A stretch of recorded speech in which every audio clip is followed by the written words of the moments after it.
Movie के start में हमें जानकारी मिलती है जो कि अमेरिका के डेस्टोपियन शहर की होती है, जहां पर महामारी फैल रही होती है। इस महामारी की एक अजीब बात यह थी कि जो बोलेगा वो मरेगा। टीवी पर एक न्यूज़ चैनल उस महामारी में मरे हुए लोगों की तस्वीर दिखा रहा था, जहां पर एक वीडियो की क्लिप हम देखते हैं जिसमें एक लेडी एक नोट लेकर सबको दिखा रही होती है, जिसमें लिखा था डू नॉट मेक नॉइज, यानी कि आवाज़ बिल्कुल मत करना। पीछे उसके बेटे के मुंह पर टेप थी। इस सिचुएशन को देखकर गवर्नमेंट डिसीजन लेकर स्टेट में स्टेट ऑफ इमरजेंसी लगाती है और सबको घर पर रहने की और आवाज़ ना करने की सूचना देती है।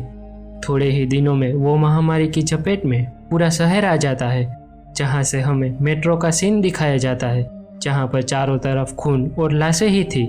जो जिंदा थे वो एक डिब्बे में बैठे हुए थे। तभी एक छोटा बच्चा रोने लगता है। उसकी माँ उसे चुप नहीं करा सकती थी। वो देखकर सारे लोग डर जाते हैं। उस बच्चे को भी बाहर भेज देना चाहते थे, पर उसकी माँ कहती है कि मैं अपने बच्चे को लेकर यहाँ से चली जाती हूँ। वो जैसे ही बाहर जाती है, थोड़ी ही देर में एक क्रिएचर आके उसे मार देता है। यहाँ से मूवी कट होती है और हम आगे का सीन देखते हैं, जहाँ पर आर्कियोलॉजिस्ट की टीम पेंसिल्वेनिया में 1000 फीट पर खुदाई कर रही थी। वहाँ पर उसे एक केव मिलती है। वहाँ तक कोई पहुँच नहीं पाया था, इसीलिए वो सब खुश हो गए थे। तभी उसमें से कुछ आवाज़ आती है। थोड़ी ही देर में उड़ने वाले क्रिएचर आते हैं जो उसे मार देते हैं। अब हम हाई स्कूल को देखते हैं, जहाँ पर एली नाम की लड़की को दिखाया जाता है। वो किसी की भी आवाज़ सुन नहीं सकती थी। वो अपनी बस का इंतज़ार कर रही थी। तभी उसके पीछे कुछ लड़के उसके डीफ होने का मजाक उड़ा रहे थे। वो उसे इग्नोर करती है और वहाँ से चली जाती है। एली का 3 साल पहले एक्सीडेंट हुआ था, जिसमें उसने अपनी सुनने की एबिलिटी के साथ अपने ग्रैंड पेरेंट्स को भी खो दिया था। वो सभी के साइन लैंग्वेज को समझ सकती थी, साथ ही साथ वो लिप रीडिंग में भी माहिर थी। उसके साथ एक रोब नाम का लड़का था। वो दोनों आपस में प्यार करते थे, पर वो एक दूसरे को बता नहीं पाते थे। जब एली के फादर काम पर थे, जिसका नाम यू है, उसकी पत्नी केली का उसे फ़ोन आता है।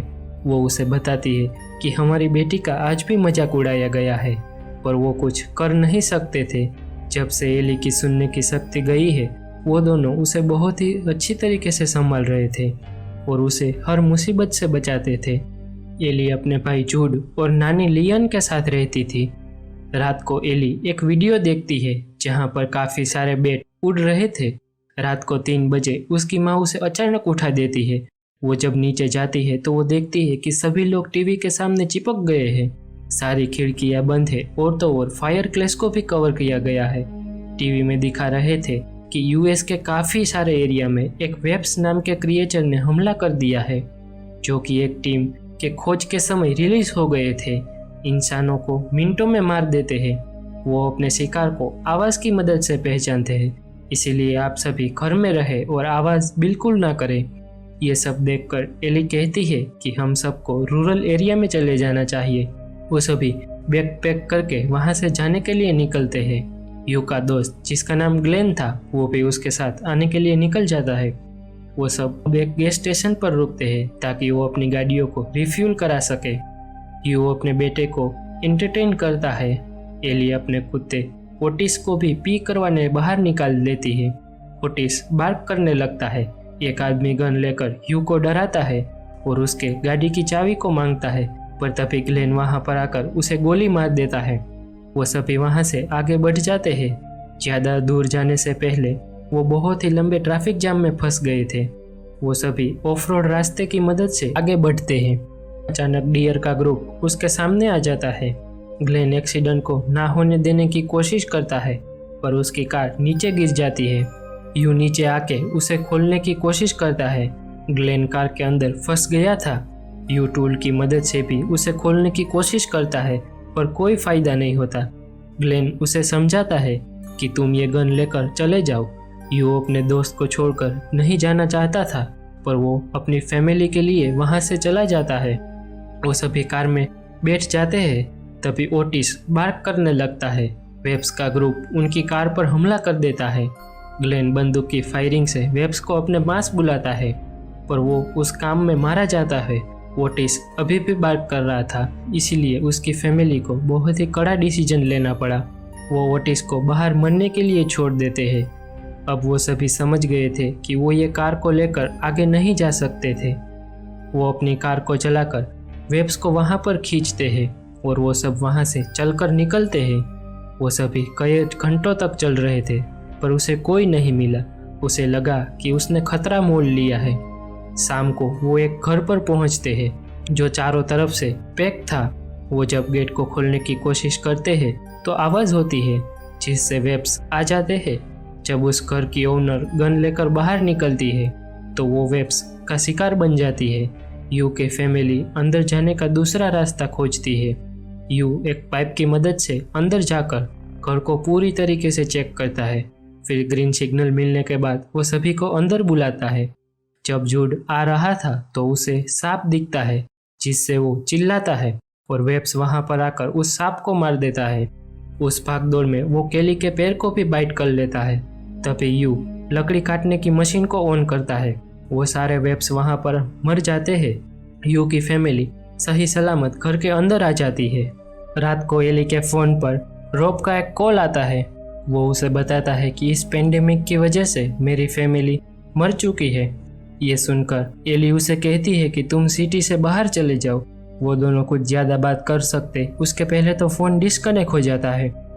अब इस महामारी के दौरान एक धार्मिक ग्रुप क्रिएट हुआ जो उसकी बात ना मानने वाले को मार देते हैं। अगले दिन लियन केली के पैर को देखने जाती है और जो कि पूरी तरीके से इन्फेक्टेड हो गया था। अब उन सभी को दवाइयों की ज़रूरत थी।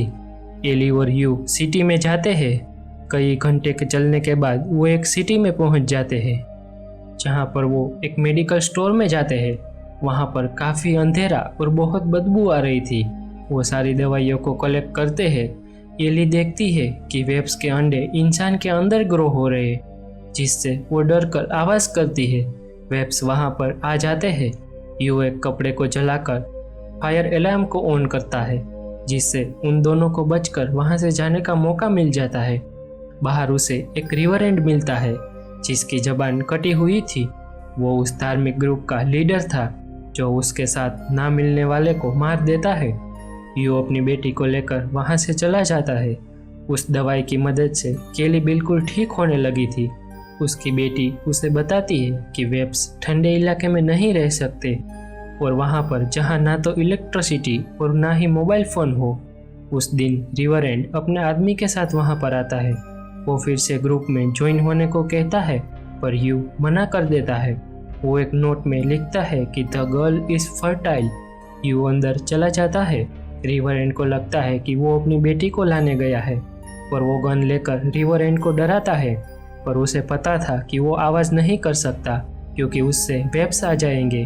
वो जब सेफ्टी को ऑफ करता है तो वो ग्रुप वहाँ से चला जाता है। उस रात को रॉब का मैसेज आता है जो उसे बताता है कि एक इलाके में सारे लोग जिंदा है। ज़्यादा बात करने से पहले सिग्नल कट हो जाता है। आधी रात को जब आवाज़ होती है तो यू बाहर देखने जाता है। बाहर एक लड़की थी। यू उसे अंदर बिठाकर सभी लोग उससे पूछताछ कर रहे थे पर वो लड़की कुछ जवाब नहीं दे रही थी। तभी केली उसके गले पर कुछ स्कार के निशान देखती है। जब यू उसके मुंह को चेक करता है तो उसकी जबान कटी हुई थी यानी कि वो ग्रुप की वो मेंबर थी। उसके शरीर पर फ़ोन बंधे हुए थे। जब एली अपनी विंडो को देखती है तो उसके ऊपर एक फ़ोन बंधा हुआ था। तभी वो उसका अलार्म बजने लगता है जिससे वेब्स आकर अट्रैक्ट हो जाते हैं और वो सब कुछ तबाह करने लगते हैं। वो सभी फ़ोन को पानी में डाल देते हैं। यू उस वेब्स को अपनी ओर खींचता है और बाकी सब बेसमेंट में जाते हैं जहाँ पर रिवर एंड के आदमी एली का ही इंतज़ार कर रहे थे। वो उसे पकड़कर वहाँ से ले जाते हैं। केली उसे बचाने की कोशिश करती है पर वो नाकामयाब होती है। तभी उसकी नानी उसे पकड़ लेती है। वो एली तो बचकर निकल जाती है पर लियन चीखती है जिससे वेब्स उन सभी को मार देते हैं। वो सब कुछ नहीं कर सकते थे सिवाय उसे देखने के। तभी रिवर एंड उसे साइलेंट रहने को कहता है। यू मौका देखते ही उसे मारने लगता है। वो उसे मारने की बहुत कोशिश करता है पर रिवर एंड भी उसे जवाबी हमला देता है पर आखिरकार यू उसे राइफल की मदद से उसे मार देता है। वो उसके सर में जोर से राइफल मारता है जिससे रिवर एंड वहीं पर मर जाता है। वो सभी वहाँ से जाने लगते हैं। वो लिटिल गर्ल भी अपनी माँ के पास चली जाती है। वहाँ से एक वीक बाद का समय देखते हैं वो सभी द रिफ्यूज में पहुँच जाते हैं, जहाँ पर बचे हुए लोग थे। अब एली और रॉब वेब्स का शिकार करना सीख गए थे। यहाँ पर मूवी का अंत हो जाता है। क्या वेब्स ठंडे इलाके में भी रह सकते हैं? सारी मानव जाति को साइलेंस को अपनाना ही होगा और इसी